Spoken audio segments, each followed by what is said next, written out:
Là, il y a quand même une différenciation entre le MMA professionnel et la pratique de loisirs. Là, moi, j'avoue honnêtement une chose, c'est que il faut rendre à César ce qui lui appartient.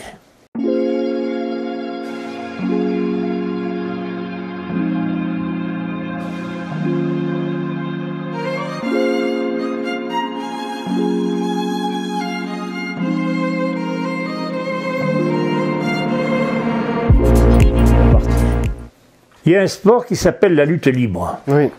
La lutte libre, tu peux attaquer en haut, tu peux attaquer en bas, tu peux attaquer par les jambes, avec les jambes, etc. La lutte gréco-romaine, tu ne peux attaquer que la partie haute.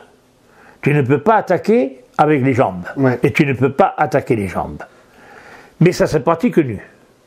Le judo, tu peux saisir ton individu, le projeter et continuer au sol. La boxe anglaise, tu as la possibilité de travailler, mais le but, c'est de donner et non pas de recevoir, d'accord? Mais tu as toutes les garants, en quelque sorte, qui vont garder l'intégrité de l'individu, si ce n'est le fait d'avoir un nez cassé ou d'avoir un œil au beurre noir, d'accord? C'est déjà beaucoup. Le karaté, c'est très fort dans le travail du temps de cours et de choses, c'est-à-dire seul, mais on doit toujours contrôler quand il va s'agir de taper. Là, tu as des limites. Oui. Dans le MMA, On les enlève. on supprime les limites. Donc, c'est dangereux de parler de MMA loisir. C'est pas possible. On peut parler du judo loisir, c'est-à-dire le type qui va faire le judo le plus fort qu'il peut, mais la confrontation du championnat ne l'intéresse pas. D'accord ? Mais la qualité de son judo, c'est pas parce que c'est du loisir qu'il s'en fout, qu'il le fait par-dessus la jambe. On est bien d'accord. Bon. Il n'a pas opté pour la confrontation authentifiée par un arbitre. D'accord ? Voilà. Là, si tu fais du MMA dans lequel il n'y a pas de sang, tu ne fais pas du MMA. C'est pas compliqué. On fait autre chose, on fait un autre... On fait un des sports de combat qui existe déjà. Je comprends. Maintenant, lui, Jean-Luc est obligé de faire ce distinguo, parce que sans ça, tu as des gens qui vont se dire professeurs de MMA, qui vont, comment dirais-je, attaquer pénalement Jean-Luc d'avoir dit qu'il ne pouvait pas y avoir du MMA loisir. Mais si on raisonne un peu, ce que nous sommes en train de faire, on conçoit que le MMA loisir, c'est une notion qui est absolument erronée.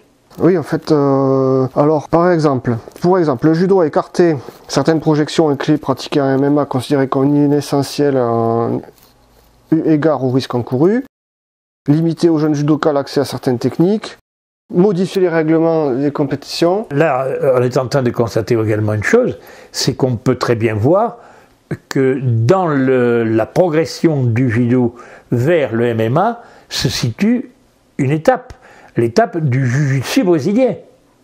Parce que dans le jiu-jitsu brésilien, les clés ne sont pas les mêmes qu'en judo. Oui. Il y a des clés de jambes, il y a des clés de ceci, il y a des clés de cela.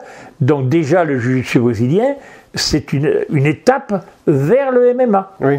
C'est pour la raison pour laquelle, personnellement, je suis contre ce jiu-jitsu brésilien. D'accord. Parce qu'on instille petit à petit une sorte de virus qui va aboutir à l'éclosion du MMA.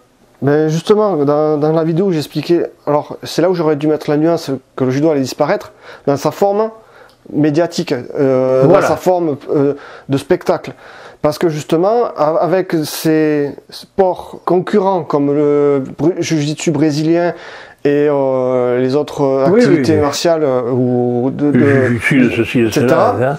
Si on veut faire du spectacle et qu'on veut regarder quelque chose de spectaculaire, on va pas regarder du judo. On va regarder le jiu-jitsu brésilien ou des choses plus visuelles. Et là, je rends hommage, moi, à ta vidéo que tu as faite sur le tournoi de Décime. Parce que, en réalité, tu as fait ce que devrait être la retransmission du judo à la télévision. C'est-à-dire que je considère que le judo est beaucoup trop complexe pour être vu en direct. Là, il y a un florilège de pions qui font que ta bande est attractive. Tu vois ce que je veux te dire ? Oui. Moi, j'estime que si on veut faire du judo spectacle, à ce moment-là, ça s'adresse à des judokas et ça ne s'adresse pas à la télévision ou à ceci ou à cela. Si on veut faire la retransmission des championnats du monde de judo, on doit faire les championnats du monde de judo en triant, en faisant des montages. En sélectionnant, oui. Et en sélectionnant. Parce que toutes les phases qui, d'un point de vue technique, sont essentielles, de recherche de saisie, de recherche de déplacement favorable, etc., ne sont pas un spectacle. Ce qui est un spectacle, c'est le type qui monte avec les pieds en l'air et qui retombe sur le dos. On est bien d'accord. Or ça, sur 4 minutes de combat, on le voit de temps à autre.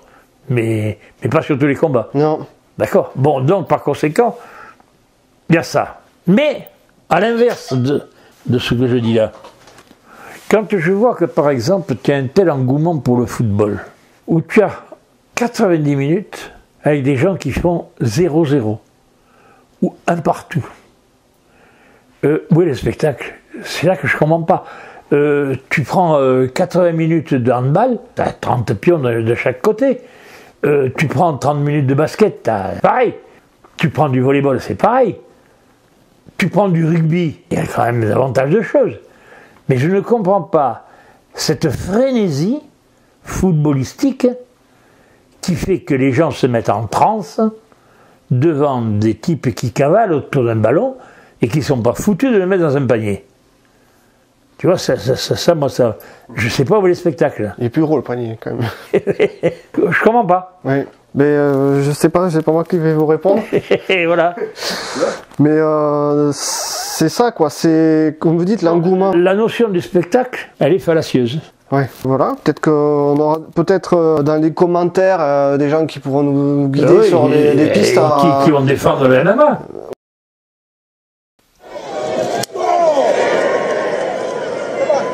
Another big right hand from Reigns. King Corbin was stunned from the get-go. He may be out cold if Roman Reigns connects here. It was a pretty cowardly act by Roman Reigns attacking King Corbin before the match.